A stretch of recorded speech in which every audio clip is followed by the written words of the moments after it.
ከፍተኛ እሴት ያለው ወንድ። በኢትዮጵያ ባህል ውስጥ ትዳር የሁለት ግለሰቦች ውህደት ብቻ ሳይሆን የሁለት ቤተሰቦች፣ ማህበረሰቦችና ታሪኮች ትስስር ጭምር ነው። በዘመናዊው ዓለም ትዳር እጅግ ፈታኝ እየሆነ ባለበት በዚህ ወቅት የፍቺ ምጣኔ መጨመርና የቤተሰብ መበታተን በስፋት እየታየ ነው። በዚህ ውስብስብ ማዕበል ውስጥ ትዳሩን በስኬት የሚመራና ቤተሰቡን በጽኑ አለት ላይ የሚገነባ ከፍተኛ እሴት ያለው ወንድ ሚና እጅግ ወሳኝ ነው። በምዕራቡ ዓለም የስነ ልቦና ጽሑፎች ወይም ሃይ ቫልዩ ማን የሚለው ጽንሰ ሐሳብ ብዙውን ጊዜ ከገንዘብ፣ ከስልጣንና ከውጫዊ ማራኪነት ጋር ይያያዛል። ነገር ግን ይህንን ጽንሰ ሐሳብ ወደ ኢትዮጵያዊው የባህል የመንፈሳዊነትና የማህበረሰብ እሴት ስናመጣው ትርጉሙ እጅግ የጠለቀ ይሆናል። በኢትዮጵያዊው አውድ ከፍተኛ እሴት ያለው ወንድ ወይም በሀገራችን አገላለጽ ሙሉ ሰው አሊያም ጨዋ ማለት ስሜታዊ ብልህነት ያለው፣ ለቤተሰቡ ራዕይ ያለው፣ ወሰኑን የሚያውቅና ባህላዊ እሴቶችን ከዘመናዊ የኑሮ ዘይቤ ጋር አዋህዶ መምራት የሚችል መሪ ነው። ይህ ጥንታዊና ተግባራዊ መመሪያ የስነ ልቦና ጥናቶችን፣ የሶሺዮሎጂ፣ የማህበረሰብ ሳይንስ አዝማሚያዎችን፣ የግንኙነት ንድፈ ሐሳቦችንና የኢትዮጵያን ባህላዊ ዳራ በማጣመር አንድ ወንድ በኢትዮጵያ ትዳር ውስጥ ያሉትን ውስብስብ መስተጋብሮች እንዴት በብቃት ማስተዳደር እንደሚችል በስፋት ይተነትናል። በኢትዮጵያው ትዳር ውስጥ ስኬታማ ለመሆን መጀመሪያ ወንዱ የራሱን ማንነትና ዋጋ ማወቅ አለበት። በታዋቂው የስነ ልቦና ምሁር አብርሃም ማስሎው የፍላጎቶች ተዋረድ መሰረት ራሱን ያገኘ ሰው በግንኙነት ውስጥ ጥገኛ አይሆንም፣ ይልቁንም መሪ ይሆናል። በኢትዮጵያ ከፍተኛ እሴት ያለው ወንድ የሚከተሉትን መገለጫዎች አሉት። ባለ ራዕይ መሪ። ትዳርን የሚመራው በዘፈቀደ ሳይሆን ቤተሰቡ ከ5 ወይም ከ10 ዓመት በኋላ የት መድረስ እንዳለበት ግልጽ ራዕይ በማስቀመጥ ነው። ስሜታዊ እርጋታ። ባህላችን ወንድ ልጅ አያለቅስም ብሎ ስሜትን ማፈንን ቢያስተምርም እውነተኛው ከፍተኛ እሴት ያለው ወንድ ስሜቱን መግለጽ የሚችል፣ በቁጣ የማይነዳና በሚስቱ ስሜት መዋዠቅ የማይናወጥ ነው። አቅራቢና ጠባቂ ወይም ፕሮቫይደር ኤንድ ፕሮቴክተር። ይህ በፋይናንስ ብቻ ሳይሆን ሚስቱ በስነ ልቦና፣ በመንፈሳዊና በአካል ደህንነት እንዲሰማት ወይም ሴፍ ስፔስ መፍጠር መቻል ነው። የኢትዮጵያ ትዳር ትልቁ ፈተና የተራዘመ ቤተሰብ ወይም ኤክስቴንድድ ፋሚሊ ጣልቃ ገብነት ነው። አማች፣ ምራት፣ አክስት፣ አጎት በትዳር ውስጥ ትልቅ ሚና አላቸው። ከፍተኛ እሴት ያለው ወንድ ቤተሰብን ሳያስቀይም ነገር ግን የትዳሩን የግል አጥር ወይም ባውንደሪስ በጽኑ ያስጠብቃል። የእኛ እና የእነሱ መርህ።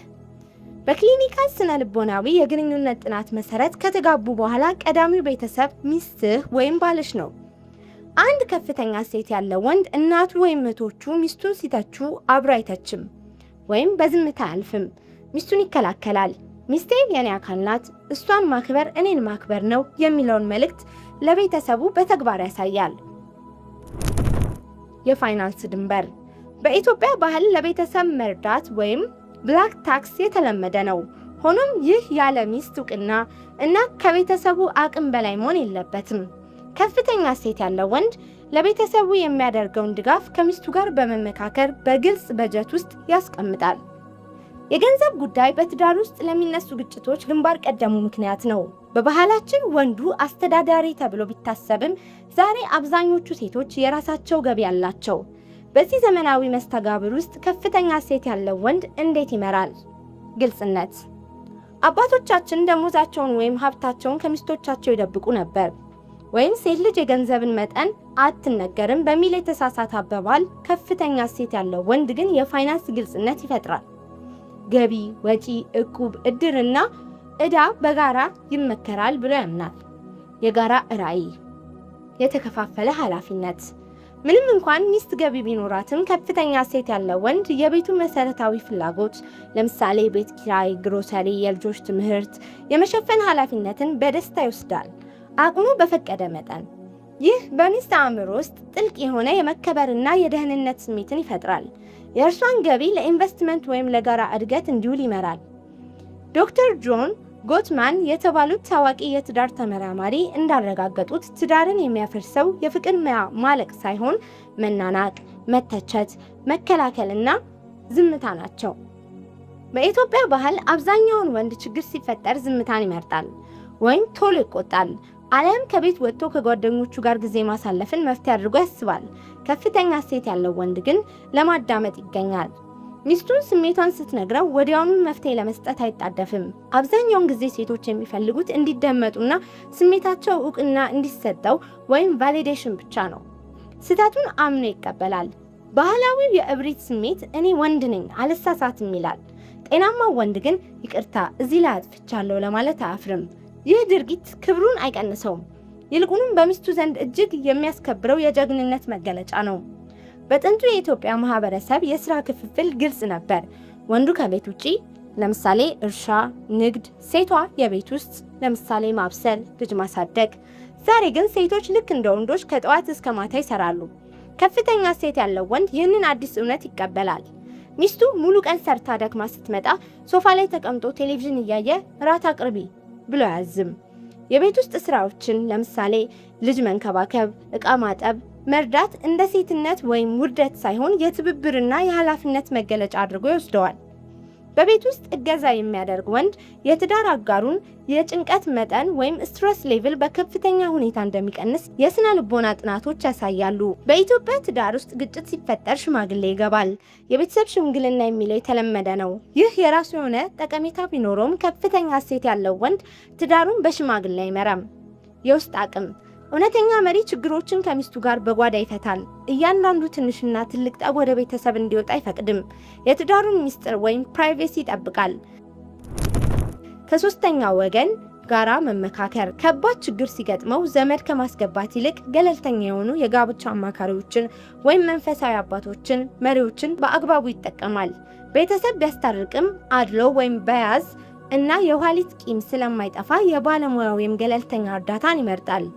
የኢትዮጵያ ማህበረሰብ ፍቅርን በአደባባይ መግለጽ፣ ለሚስት አበባ መግዛት ወይም የፍቅር ቃላትን መለዋወጥን እንደ ፈረንጅ ባህል ወይም እንደ ስብዕና ማነስ አድርጎ ሊመለከተው ይችላል። ብዙ አባቶቻችን ለሚስቶቻቸው ፍቅራቸውን የሚያሳዩት ቤት በመስራትና ልብስ በመግዛት ብቻ ነበር። ከፍተኛ እሴት ያለው ዘመናዊ ኢትዮጵያዊ ወንድ ግን ቁሳቁሳዊ አቅርቦት ብቻውን የሴትን ስሜታዊ ባዶነት እንደማይሞላው ይረዳል። የፍቅር ቋንቋዎችን ማወቅ ወይም the 5 love languages በሚስቱ የፍቅር ቋንቋ ያወራል። የማበረታቻ ቃላት፣ ጊዜ አብሮ ማሳለፍ፣ ስጦታ መስጠት፣ የአገልግሎት ተግባር፣ አካላዊ ንክኪን ተግባራዊ ያደርጋል። ትዳር ከዓመት በኋላ እንዳይሰለች ሆን ብሎ የቀጠሮ ጊዜ ወይም ዴት ናይት ያዘጋጃል። ከልጆችና ከስራ ርቆ ከሚስቱ ጋር ብቻ የሚያወራበትን ጊዜ ይፈጥራል። በኢትዮጵያ ሃይማኖት የህይወት ትልቁ መመሪያ ነው። ከፍተኛ እሴት ያለው ወንድ የቤቱን መንፈሳዊና ሞራላዊ ኮምፓስ የሚመራ ነው። የቤተሰቡን ስነ ምግባር በእምነቱ መርሆች መሰረት ይገነባል። በጸሎት፣ በይቅርታ፣ በማህበራዊ በጎ አድራጎት እንደ ዕድር፣ ሰደቃ፣ አስራት ወይም ምጽዋት ቤተሰቡን በማሳተፍ የሞራል ምሳሌ ወይም ሮል ሞዴል ይሆናል። ወንዱ ራሱ መጥፎ ልምዶች ለምሳሌ እንደ ጫት፣ አልኮል፣ ቁማር ወይም ሴሰኝነት ካሉት ቤተሰቡን መምራት አይችልም። እውነተኛ አመራር የሚጀምረው ራስን በመግዛት ወይም ሰልፍ ዲሲፕሊን ነው። ባህላዊ አመለካከት ሴት ከተማረች ወይም ብዙ ገንዘብ ካገኘች ባሏን አታከብርም የሚል ፍርሃት አለው። በዚህ የተነሳ ብዙ ወንዶች ሚስቶቻቸውን እንዳያድጉ እንቅፋት ይሆናሉ። ደካማ ወንድ ወይም ኢንሴኩር ማን በሚስቱ ስኬት ይሸበራል። ከፍተኛ እሴት ያለው ወንድ ግን በራሱ የሚተማመን ወይም ሴኪዩር በመሆን ሚስቱ ስታድግ፣ ስትማር እና ስትለወጥ ይደሰታል። ትዳርን እንደ ፉክክር ሜዳ ሳይሆን እንደ አንድ ቡድን ወይም ቲም ወርክ ያየዋል። የእሷ ስኬት የቤተሰቡ ስኬት መሆኑን አምኖ ህልሟን እንድታሳካ ትልቁ ደጋፊዋ ይሆናል። ማጠቃለያ፣ በኢትዮጵያ ትዳር ውስጥ ከፍተኛ እሴት ያለው ወንድ ወይም ሃይ ቫልዩ ማን መሆን ማለት አምባገነን መሆን፣ በገንዘብ መታበይ ወይም ባህልን ሙሉ ለሙሉ መጣል ማለት አይደለም። ይልቁንም የኢትዮጵያን ማህበረሰብ መልካም እሴቶችን አክብሮት፣ መተሳሰብ፣ ሃይማኖታዊነት ጠብቆ ጎጂና ጊዜያቸው ያለፈባቸውን ልማዶች፣ የስሜት መታፈን፣ የሴቶችን እኩልነት አለመቀበል፣ የቤተሰብን ከመጠን ያለፈ ጣልቃ ገብነት ቆርጦ በመጣል ትዳርን በጥበብ መምራት ነው። ትዳርን ማስተዳደር ማለቂያ የሌለው ትምህርት ቤት ነው። ኃላፊነትን የሚወስድ፣ ስሜቱን የሚቆጣጠር፣ ሚስቱን እንደ ንግስት የሚያከብርና ለቤተሰቡ ራዕይ ያለው ወንድ የራሱን ትዳር ብቻ ሳይሆን የተረጋጋና ጤናማ ትውልድን ለሀገር በማበርከት ትልቅ ታሪካዊ አሻራ ይኖረዋል። የትዳር መሪነት ሸክም ሳይሆን ራስን ወደ ላቀ የስብዕና ደረጃ ወይም ሰልፍ ማስተሪ ለማድረስ የተሰጠ ታላቅ ዕድል መሆኑን መገንዘብ ይገባል። በቀጣይ ቪዲዮ እስከምንገናኝ ቸርን ሰንብት።